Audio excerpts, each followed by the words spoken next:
हर हर महादेव। कहते हैं ना कि भगवान देना शुरू करता है तब लेने वाला इंसान भी थक जाता है और उसकी शख्सियत कभी खत्म नहीं होती। नमस्कार दोस्तों, हम आपके लिए सावन महीने की भोलेनाथ की एक सुंदर कथा लेकर आए हैं। एक समय की बात है, एक छोटे से गांव में एक बूढ़ी माँ और उनका छोटा बेटा रहता था। वो लोग बहुत गरीब थे। वो जंगलों में जाके लकड़ियाँ काटते थे और वह लकड़ियाँ बेच के गुजारा किया करते थे। जैसे तैसे दिन बीतते गए, वैसे वैसे बेटा भी बड़ा हो गया, कमाने लायक हो गया। घर की परिस्थिति भी ठीक होने लगी थी।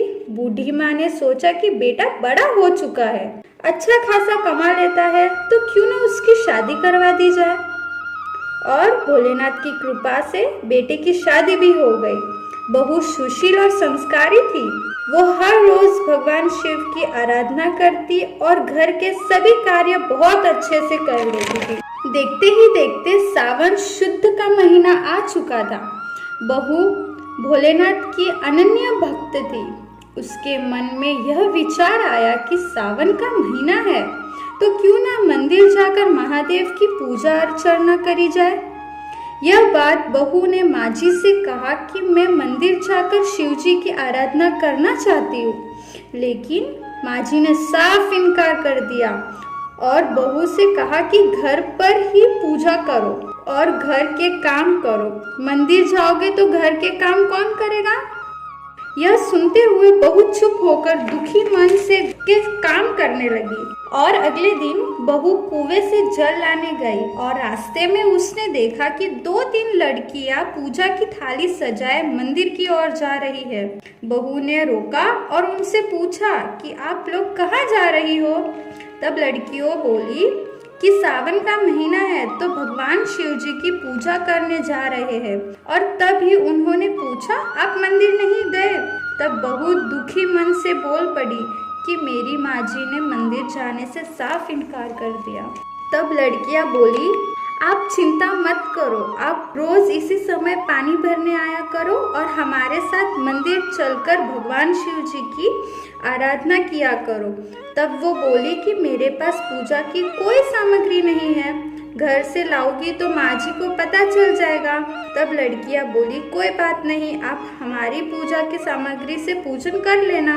यह सुनकर बहू बहुत खुश हो गई और रोज उनके साथ मंदिर जाने लगी, जहाँ वो शिवलिंग पर जल चढ़ाती और भक्ति भाव से उनकी पूजा करती और उनसे कहती कि मेरी माँ जी से यह बात छुपाई है, इसीलिए मुझे क्षमा कर दीजिए। और ऐसे ही पूरा सावन का महीना बीत गया और सावन के अंतिम दिन उसने सोचा, पूरा महीना मैंने इन लड़कियों की पूजन सामग्री से पूजा करी है, आज तो मुझे अपना कुछ भोलेनाथ को अर्पित करना ही चाहिए। ऐसे सोचकर नाक से सोने की नथ उतारी और उसे धोकर शिवलिंग पे अर्पित कर दिया और पूजा कर घर आ गई।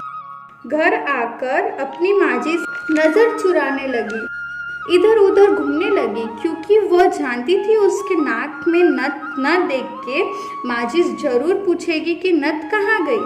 और वैसे ही दोपहर हो गई। तभी अचानक माँ जी की नजर उसकी नाक पे गई और नाक पे नथ न देखकर माँ जी ने पूछा, बहू तुम्हारी नथ कहाँ गई है। वह बोली, माँ जी मुझे नहीं पता, कहीं गिर गई होगी। माँ जी बोली, अच्छा तो यह बताओ तुम आज कहाँ कहाँ गई थी, वहीं जाके ढूंढ लेंगे। बहू बोली, मैं सुबह पानी भरने गई थी, तब तक तो मेरे नाक में नथ थी, इसके बाद में उपली थापने गई थी। सास बोली, चलो वहीं चलकर देखते हैं। दोनों वहां पहुंचे जहां उपले थपे थे। सास ने बहू से कहा, चलो अब ये उपली तोड़ के देखते हैं। दोनों सास और बहू उपले तोड़ने में लग गई। जैसे ही दोनों उपले तोड़े, दोनों के उपले में एक एक नथ निकली। सास बोली, नथ तो एक ही थी, ये 2 कैसे हो गई। इसके बाद माँ जी ने सारे उपले तोड़ दिए।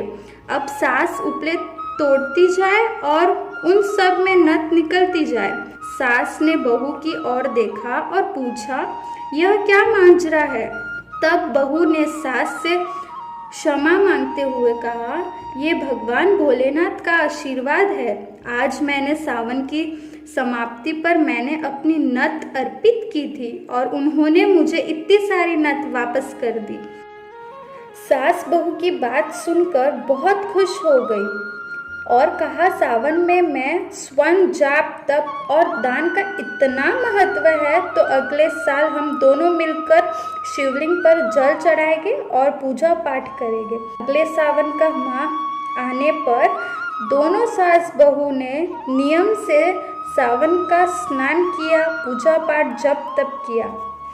भगवान भोलेनाथ की कृपा से बूढ़ी माँ का घर अन्न धन भंडार से भर गया।